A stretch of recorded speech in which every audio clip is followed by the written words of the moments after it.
ये तो नहीं किसी का डर है कोई हम आजाद नहीं है। बच्चों मैं आपसे बोल रहा हूं, मेरे साथ में एक बार जोर से चिल्लाएंगे, मैं आजाद हूं, मैं आजाद हूं, मैं आजाद हूं अपनी देश की सेवा करने के लिए।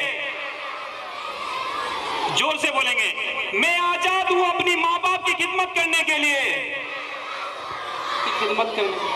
और जोर से, मैं आजाद हूं अपनी टीचर्स का कहना मानने के लिए, मैं आजाद हूं अपने टीचर्स का कहना मानने के लिए। बहुत अच्छे, very good. Now, Assalamu alaikum, good morning and a very warm welcome to all respected parents, guests, our visionaries, teachers, management staff, my dear student, our chief guest, माननीय गुलजार अहमद जी, और गेस्ट ऑफ ऑनर पूर्व जिला पंचायत सदस्य माननीय राशिद पहलवान जी, you are all welcome on behalf of the Doon local school. जैसा कि आपको मालूम है कि 15 अगस्त का दिन हमारे हिंदुस्तान की तारीख में निहायत ही अहमियत का हामिल है, क्योंकि आज के ही दिन 15 अगस्त 1947 को हमारा मुल्क अंग्रेजों की गुलामी से आज़ाद हुआ और आज हम यहाँ 75वां स्वतंत्रता दिवस मनाने के लिए इकट्ठा हुए हैं। तो आप सभी को इंडिपेंडेंस डे, यौम आज़ादी की मुबारकबाद देता हूँ और उम्मीद करता हूं कि हमारे इस स्कूल में पढ़ने वाले बच्चे मुस्तकबिल में हिंदुस्तान का नाम रोशन करेंगे और जिंदगी के मुख्तलिफ मैदानों में, फील्ड्स में अपना नाम कमाएंगे और अपने मुल्क हिंदुस्तान से मोहब्बत करने वाले बनेंगे। क्योंकि दोस्तों, जिस आज़ाद हिंदुस्तान में हम रह रहे हैं, इस आज़ादी को पाने के लिए हमारे बुजुर्गों ने बड़े बड़े संघर्ष किए और बहुत कुर्बानियों के बाद हमारा मुल्क आज़ाद हुआ। बेशक इसी दिन के लिए महात्मा गांधी, मौलाना अबुल कलाम आजाद, शहीद भगत सिंह, नेताजी सुभाष चंद्र बोस, अशफाक उल्लाह खां, मौलाना हुसैन अहमद मदनी, मौलाना जौहर अली, खान अब्दुल गफ्फार खां, चंद्रशेखर आजाद और मौलाना कासिम अली नौनातवी जैसे अजीम रहनुमाओं की क़ियादत में हजारों लाखों हिंदुस्तानी अवाम ने बिला इम्तियाज मजहब व मिल्लत के आज़ादी के परचम को बुलंद किया और अपनी बेमिसाल कुर्बानियों और इत्तेहाद व इत्तेफाक से अंग्रेजों से टक्कर ली और उन्हें हिंदुस्तान छोड़ने पर मजबूर कर दिया। आज का दिन हमें उन्हीं बुजुर्गों, उन अजीज रहनुमाओं, उन क्रांतिकारियों की कुर्बानियों और उनकी मकासद की याद दिलाता है। एक सच्चे क्रांतिकारी ने कहा है कि इतनी सी बात हवा को बताए रखना, रोशनी होगी चिरागों को जलाए रखना, बहुत देर की जिसकी हिफाजत हमने सदा इस तिरंगे को अपनी आंखों में बसाए रखना। दोस्तों, आज हमें आजाद हुए 75 साल हो गए हैं और आज हम 75 हफ्तों का एक 75वीं सालगिरह के साथ 75 हफ्तों का आजादी का अमृत महोत्सव सेलिब्रेट कर रहे हैं। आजादी का Amrit Mahotsav is an initiative of the government of India to celebrate and commemorate the 75 years of independence and the glorious history of its people, cultures and achievement। और इसी क्रम में हमारे प्रधानमंत्री माननीय नरेंद्र मोदी जी ने एक मुहिम, एक कैंपेन चलाई है कि हर घर तिरंगा, घर घर तिरंगा। तो हम भी उस मुहिम का हिस्सा बने और अपने घरों पे तिरंगा लहराएं। दोस्तों, this Tiranga was design by Suraiya Tyabji ji और ये तिरंगा जो है हमारे स्त्रोत का प्रतीक है। इसमें जो हरा रंग है वो हमारे खुशी, अमन और जो हमारे चारों ओर हरियाली फैली हुई है इसका प्रतीक है, और जो इसमें केसरी रंग है वो हमारे बलिदान का प्रतीक है। यानी कि हमें इस खुशी, अमन और इस हरियालीपन को बनाए रखने के लिए बलिदान देना है। और जो इसके बीच में जो चक्र है जिसमें 24 धाराएं हैं, वो कहता है हमें 24 घंटे सतर्क रहना है। 24 घंटे हमें किस बात के लिए सतर्क रहना है? 24 घंटे सतर्क रहने का मतलब मैं समझता हूं, जिन लोगों को जो ड्यूटीज दी गई है, जिन लोगों को जो रिस्पॉन्सिबिलिटीज मिली हैं, जो काम मिले हैं, तो उसमें अपने सच्चे दिल से, ईमान से, सच्चाई से उसमें लगे रहना है। माना कि मैं एक टीचर हूं, मेरा यह फर्ज है कि मैं सच्चे दिल से, पूरी मेहनत से, लगन से अपने बच्चों को पढ़ाऊं। जितनी भी उसमें नॉलेज डाल सकता हूँ डालने की कोशिश करूँ। मैं कभी घड़ी ना देखूँ, मैं कभी वक्त ना देखूँ। मुझे अगर जो देखना है कि मैंने जो बच्चों को पढ़ाया है उसे ठीक से आया है कि नहीं, और हर एक बच्चे पे बराबर ध्यान देना है।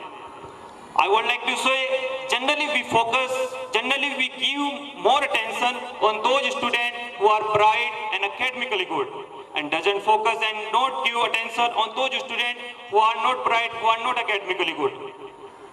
I would like to say, a first class student or a bright student will always be a bright student, whether he study in this school or any other school.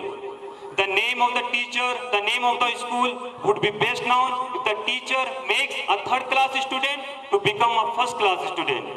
एक अच्छा पढ़ने वाले लड़का या अच्छा पढ़ने वाली लड़की कहीं पर भी अच्छा पढ़ेगी, लेकिन एक खराब पढ़ने वाले लड़के या खराब पढ़ने वाली लड़की को अच्छा पढ़ाना ये स्कूल की कामयाबी होती है, एक टीचर की कामयाबी होती है। तो हमें हर एक बच्चे पे बराबर ध्यान देना है। और मैं बताना चाहता हूं कि जिंदगी के तजुर्बात किताबों में नहीं मिलते और हर एक चीज पढ़ने से हासिल नहीं होती। जिंदगी में हम बहुत कुछ जो हमारे सामने चैलेंजेस आते हैं, जो परेशानियां आती हैं, जो मुश्किलात आती हैं, उनसे हम बहुत कुछ सीखते हैं। और इस बात पे भी हमें तवज्जो देना है कि हर एक बच्चे में उसका अपना एक टैलेंट होता है। तो पेरेंट्स की और टीचर्स की जिम्मेदारी है कि उस बच्चे के अंदर वो छिपे हुए टैलेंट को सर्च करें, उस टैलेंट को सर्च करके आगे बढ़ाएं। इसी तरह पेरेंट्स की भी बहुत बड़ी जिम्मेदारी है। यहाँ बहुत सारे माँ बाप आए हैं, मैं उनसे मुखातिब होता हूँ कि जो माँ बाप अपने बच्चे को पालते हैं, पोसते हैं, बड़ा करते हैं, लेकिन आज वक्त बदला है और वक्त के साथ जो घर घर में मोबाइल फोन, स्मार्टफोन आए हैं, उनसे बच्चों का माइंड काफी हद तक डाइवर्ट हुआ है। कोविड से पहले जिन बच्चों की मैं देखता हूँ कि जिन बच्चों की 90%, 80% आते थे, उन बच्चों की जो घट के कोई 70%, 50% पास होने के लाले पड़ गए।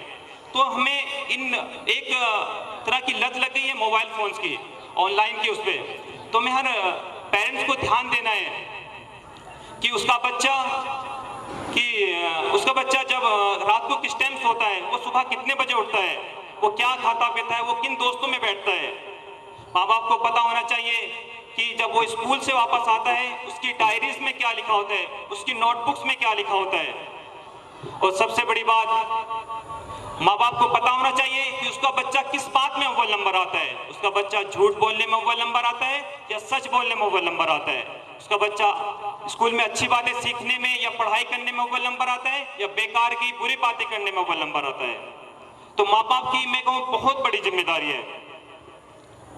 जिस तरह एक हमारा काम, जिस तरह एक सोल्जर अपनी पूरी जिम्मेदारी से सरहद पर देश की सेवा करते हैं, इसी तरह हमारा भी काम है। हम देखते हैं हमारे आर्मी के जवान देश की सरहद पर पूरी मुस्तैदी के साथ 24 घंटे वहां पर हमारे देश की सिक्योरिटी दे रहे हैं। पूरे 135 करोड़ इंडियंस का उन्होंने जिम्मा लिया है और हम आज़ादी से अपने घरों में रह रहे हैं। तो उन तमाम जवानों को सलाम, उनकी कुर्बानियों के सलाम। हम भी उन्हीं की तरह घर की सरहद पर हैं। टीचर्स और जो पेरेंट्स हैं, माँ बाप हैं, वो भी क्या घर की सरहद पर हैं। आज जो माँ बाप अपने बच्चों के लिए वक्त निकालते हैं, उनके लिए मेहनत करते हैं, कल जाके उनका बुढ़ापा संवरता है, कल जाके उनके बच्चे उनको सैल्यूट कर रहे होते हैं कि अगर आपने हमें ये तालीम न दी होती, ये शिक्षा न दी होती, तो हम इतने होनहार नहीं होते। तो मेरे माँ बाप से जितने पेरेंट्स यहाँ पर आए हैं, उनसे रिक्वेस्ट है कि अपने बच्चों के लिए वक्त निकालें और उन बच्चों के साथ में मोबाइल फ़ोन से उनको हटाकर उनको पढ़ाई में, उनकी तालीम में उनका हिस्सेदार बने। और साथ ही साथ एक और ज़रूर बात कहना चाहूँगा मैं कि हमें भाईचारे को, एकता को प्रमोट करना है। आज ज़्यादातर सियासी पार्टियाँ, जो राजनीतिक पार्टियाँ हैं, आपस में हमें लड़ाने का और बांटने का काम करती हैं, लेकिन हमें एक रहना है। हम गांधी जी के फॉलोवर हैं। Father of our nation Mahatma Gandhi ने क्या खूब कहा था कि लड़ाई से हर जीत हासिल नहीं होती, हम लोग पीस अमन से भी जीत सकते हैं। एक राष्ट्रपिता, उनके स्टेटमेंट को अगर हम फॉलो नहीं कर रहे हैं, उनकी स्टेटमेंट की अगर हम रिस्पेक्ट नहीं कर रहे हैं, तो एक मानो हम नेशनल फ्लैग की रिस्पेक्ट नहीं कर रहे हैं, हम इंडिया की रिस्पेक्ट नहीं कर रहे हैं। तो हमें अमन, पीस को प्रमोट करना है। और ये 2-4 दिन घरों पे झंडा लहराने से कुछ नहीं होगा, इसकी हमें दिल से रिस्पेक्ट करनी है। दिल से इंडिया की रिस्पेक्ट करनी है। झंडा लहराएं, ये हमारे देश का तिरंगा है। ये नहीं कि मतलब हम 2-4 दिन इसको लहराएं और छोड़ दें, इससे हमेशा हमेशा रिस्पेक्ट करनी है। देश को सब लोग चाहने की और बनाने की बात करते हैं, कितना चाहते हैं वो और अल्लाह जानता है। खुसूसन जब 15 अगस्त 26 जनवरी 15 अगस्त इंडिपेंडेंस डे, 26 जनवरी रिपब्लिक डे आता है, हम लोगों में देशभक्ति उजागर हो जाती है और खूब पैट्रियोट हो जाते हैं और अपनी पैट्रियोटिज्म दिखाने लग जाते हैं। ये हमें हर पल दिखाना है। जो हमारे फ्रीडम फाइटर्स हैं, हमें आज़ादी दिलाई है, वो किस लिए दिलाई है? आज़ादी का मतलब हम रोडों पे घूमें, लोगों को सताएं, जो बुरे काम हो रहे हैं इंडिया में वो करें? नहीं। आज देख रहे हैं हम छोटे हिंदुस्तान के सरजमीन पे छोटे छोटे बच्चों को मारा जा रहा है, रेप किया जा रहा है, नशा कर रहे हैं। और नशा करने वाले कोई 20 साल का, कोई 25 साल का, कोई 18 साल का, बहुत जवान इसमें लग गए हैं। एक नशे से हमें बचना है, तो वो भी किसी फैमिली परिवार से आता है, वो भी किसी स्कूल से पढ़ के आया है, उसने भी किसी स्कूल में 10-12 साल दिए हैं।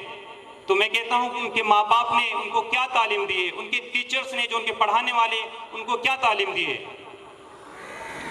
तो हमें हर एक बच्चों पर बराबर ध्यान रखना है, पूरी सतर्कता से ध्यान रहना है। मेरे कहने का मतलब जो राष्ट्र ध्वज है, जिसकी 24 धाराएं हैं, ये हमें हमेशा सतर्क रहने के लिए बोलता है।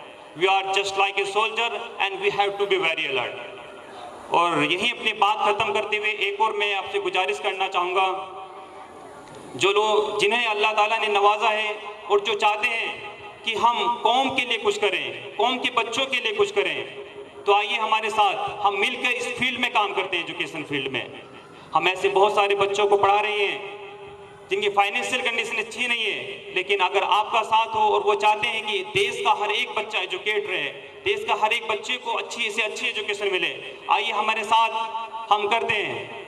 We also have allotted some intent of our school for the poor children, where we would be provide free education. You can also sponsor them. आप भी स्पॉन्सर कर सकते हैं उनको, आप बुक्स से स्पॉन्सर कर सकते हैं, यूनिफॉर्म से, उनकी ट्यूशन फीस से। तो हमें एक सोच को, एक थिंकिंग को पैदा करना है कि हमारे देश का हर एक बच्चा, हमारी कौम का, हमारी सोसाइटी का हर एक बच्चा पढ़े और आगे बढ़े। इसी थिंकिंग, एक सोच को पैदा करना है। Then I think the nation will grow, our country will grow, and the future of India will be very bright and very soon will become superpower. Thank you very much. और I wish all my best to all of you, also the school, teacher, student. अल्लाह से दुआ है कि अल्लाह में नेक बनाए, एक बनाए और अपने मुल्क को मोहब्बत करते हुए उसका नाम रोशन की तौफीक अता फरमाए। Thank you very much.